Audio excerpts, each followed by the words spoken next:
तो कश्मीर में घूमते घूमते हम पहुंच चुके हैं श्रीनगर के मशहूर गार्डन में, मुगल गार्डन में, जिसको निशांत बाग भी कहा जाता है। अंदर की खूबसूरती के चर्चे तो बहुत सुने थे, लेकिन बाहर का नज़ारा भी बहुत ज़्यादा अच्छा है। लगता है जितना अंदर खूबसूरत है उससे कहीं ज़्यादा बाहर का नज़ारा अच्छा है। ये क्यों? क्योंकि मैं आपको बताता हूँ। ये देखिए, निशांत बाग के एक तरफ ये है डल झील, ये आप देख सकते हैं, बहुत बड़ी डल झील, और इसके दूसरी तरफ ये देखिए बड़े बड़े ऊंचे ऊंचे पहाड़ आसमान को चूमते हुए।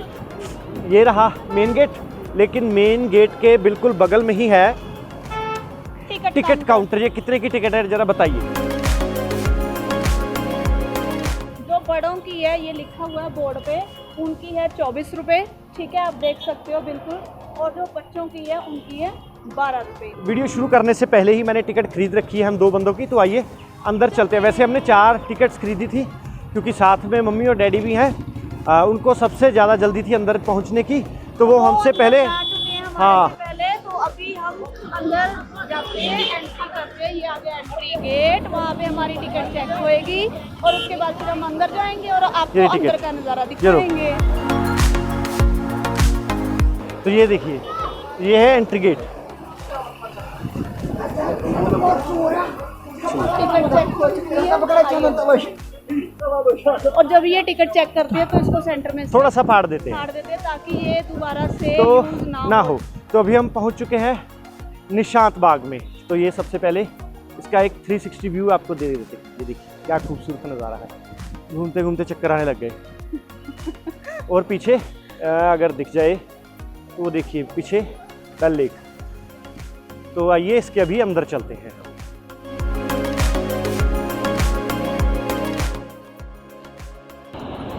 मेन गेट से तो एंट्री कर ही ली है, आगे आपको दिख रहा होगा एक छोटा गेट और है, तो अंदर से भी देखना कितना खूबसूरत है। चलो जल्दी से चलें। तो एंट्री करने के बाद चलिए निहारते हैं इसके अंदर से खूबसूरती कैसी है। जाना किधर को है? ये रहा, वाह, एकदम से अंधेरा। ये सीढ़ियाँ चढ़ने के बाद हम पहुंच गए हैं थोड़ी सी इसकी टेरेस पे।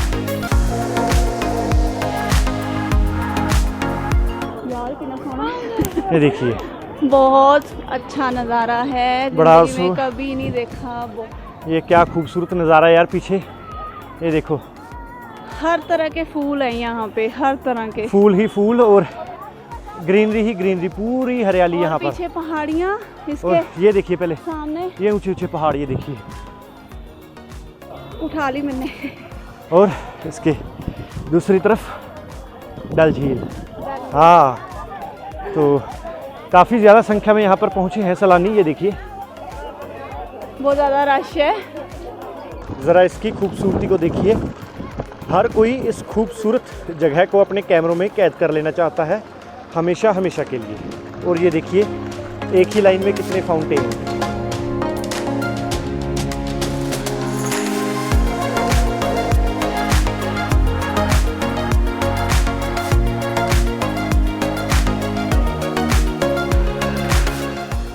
इसकी खूबसूरती तो सच में मन को मोह लेने वाली है। आगे मार्केट भी है अंदर यार, मार्केट भी लगी हुई है इसमें आगे ना। मार्केट नहीं देखनी, सीधा जाना है, सीधा चलो, मार्केट में नहीं देखना यार। लड़कियों को मार्केट तो दिखती है ना, मार्केट नहीं देखनी, सीधा चलो। वो तो दिखती है ऑब्वियस है, लड़कियों को जहाँ पे सामान दिखा तो नजर उधर ही जाएगी ना, ऐसे मत बोलो। हरियाली देखो, बस हरियाली, मार्केट नहीं देखना। वो देखो कितने, वो सारा गंदा सामान है, वो देखो हरियाली, वाह क्या खूबसूरत हरियाली। वो देखो पेड़ पे फूल लगे हुए वाइट वाइट। ये देखिए,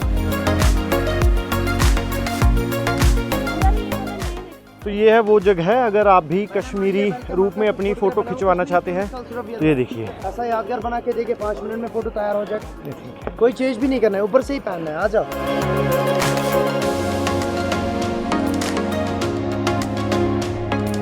तो हम कब से ढूंढ रहे थे कि आखिरकार मम्मी और डैडी कहाँ हैं, जो हमें बाहर ही छोड़ के अंदर निशांत बाग में चले गए।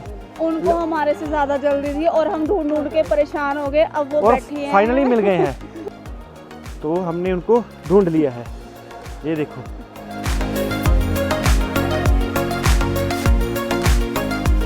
ये रहे हमसे ज़्यादा जल्दी थी इनको अंदर निशांत बाग में आने की। हम आधे घंटे से ढूंढ रहे थे और आखिरकार हमने इन्हें ढूंढ लिया। ये देखो, ये चिड़ी आई थी मेरे पास खाना मांगने। हाँ, तो मैंने दी, थोड़ा सा खा के भाग गई। कैसे खाया? उसने खाया, बताओ। क्या बताओ कैसे खाया? ऐसे ऐसे।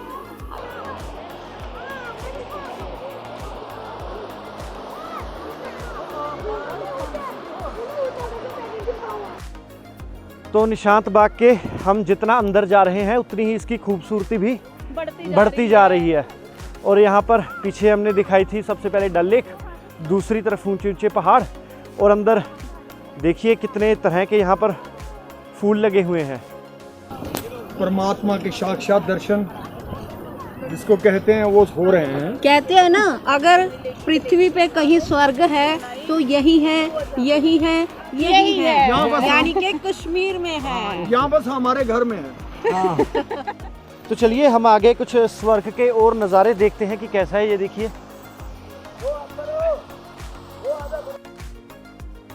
तो निशांत बाग में हज़ारों तरह के यहाँ पर फूल हैं। प्रकृति यहाँ पर भर रखी है फूलों से। और मैंने पहली बार देखा है कि पेड़ पर भी फूल लगे हुए हैं। ये देखिए,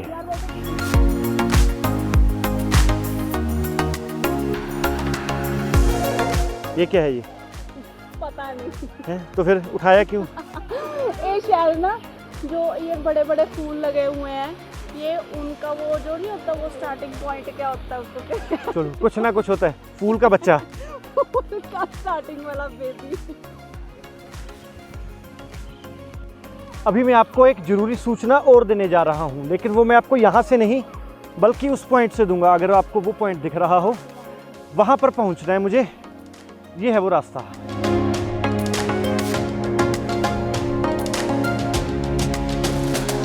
तो चलिए सीढ़ियों से ऊपर की ओर चलते हैं और वहाँ पर आपको मैं थोड़ा सा इसके बारे में जानकारी दूंगा, जो जानकारी मुझे यहाँ के एक लोकल पर्सन ने दी थी, और कुछ ऐसा ही मुझे यहाँ के गार्डनर ने भी बताया था। तो मैं अब ठीक उसी पॉइंट पे पहुँच चुका हूँ जहाँ पर कुछ देर पहले मैंने आपको इशारा करके बताया था कि वहाँ पर जाकर मैं आपको इसकी थोड़ी सी हिस्ट्री बताऊँगा। मुझे भी ये यहाँ के स्थानिक लोगों ने ही बताई थी। सबसे पहली बात ये कि ये है मुगल गार्डन। इसको निशांत बाग भी कहते हैं। निशांत बाग इसलिए क्योंकि ये जिस जगह पे बना हुआ है उस गांव का नाम था निशांत, इसलिए इसे जो लोकल लोग हैं निशांत बाग भी बोलते हैं। लेकिन प्राचीन काल से ही इसको लोग मुगल बाग बोला करते थे। इसको बताया जाता है कि शाहजहां ने बनाया था। और इसकी और कुछ बातें, मेरे पीछे आप वो पत्थर देख रहे होंगे जहाँ पर कुछ बच्चे इस वक्त आपको खड़े दिखाई दे रहे होंगे, वो है दीवाने आम और दीवाने खास।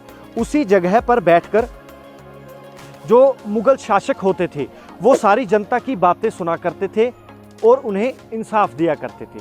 समय के हिसाब से जो भी मुगल राजा होता था वो उस जगह पर, उसी को दीवाने आम और दीवाने खास कहा जाता है। और नीचे दरबार लगता था, सारे लोग नीचे बैठते थे और जो उस समय का राजा था, मुगल राजा, मुगल शासक, वो उस जो आप चबूतरा देख रहे हैं वहाँ पर था। और वहाँ से पूरा मुगल गार्डन नज़र आता है 3-4 लेयर में, क्योंकि हम मंजिल दर मंजिल ऊपर आ रहे हैं। वहाँ से लेकर दीवाने आम दीवाने खास से लेकर नीचे तक सारा नज़र आता है। ये पहली बात। दूसरी बात ये, अब आई बात सुरक्षा की। आप मेरे इस साइड देखिए, वो आपको एक लाल सी बिल्डिंग नज़र आ रही होगी, ठीक है। और अभी आप कैमरा दूसरी तरफ भी घुमाता हूँ मैं, अभी कैमरा इस तरफ घुमाइए। दूसरी तरफ भी आप वो अगर दूर देखें तो आपको वहाँ पर भी एक लाल मंजिल दिखाई दे रही होगी गोल आकार की। वहाँ पर मुगल काल में जो सैनिक होते थे वो 24 घंटे पहरा देते रहते थे। और नंबर 3, आपने एक बात पे गौर किया होगा कि इस पूरे गार्डन के बीच में से ऐसे नदी सी बहती है, छोटी सी नदी, आर्टिफिशियल नदी बनाई हुई है। ये सारा पानी, उसके सामने ही मुगल गार्डन के डल झील है, ये सारा पानी डल झील से पंप करके इस तरफ देखिए सबसे ऊपर लाया जाता था और यहीं से ये पानी दोबारा फिर से डल झील में जाता था। और यही सर्कल चलता रहता था, निरंतर दिन रात चलता रहता था। क्यों? क्योंकि राजा थे, उनके शौक भी बड़े बड़े थे, तो उनके शौक के आगे पैसा तो कुछ भी नहीं था। जो भी उनको पसंद होती थी उनको वो चीज़ करनी होती थी। तो आप देख सकते हैं कि करीब 500 मीटर होगा, आधा किलोमीटर, वहाँ से पानी पंप के द्वारा ऊपर लाया जाता था और वह वैसे ही ये पानी नीचे बहता रहता था। और चौथी बात, अब कैमरे के बिल्कुल ऑपोजिट साइड पे देखें या फिर मेरे सामने, ये जो आप जगह देख रहे हैं ये सबसे टॉप वाली जगह है और इसके पेड़ों के ठीक पीछे एक जैसे हवेली हुआ करती थी। ये हवेली थी राजा रानियों के बैठने की जगह, डाइनिंग रूम था ये उनका। यहाँ पर बैठकर राजा रानियाँ बातचीत किया करते थे, खाना खाते थे, दावत उड़ाते थे। उनके जो मेहमान होते थे, मेहमान नवाजी भी यहीं पर आकर की जाती थी। उनकी खिदमत में जो भी कुछ होता था वो यहीं पर आकर होता था। तो ये है एक छोटा सा इतिहास जो मुझे लोगों ने बताया था। वैसे तो बहुत बड़ा है, छोटे से शब्दों में मैंने बताने की कोशिश की। तो उम्मीद करता हूँ आपको ठीक लगा होगा और आप एक बार अब पूरे इस निशांत बाग पर नज़र दौड़ाइए इस कैमरे की नज़र से।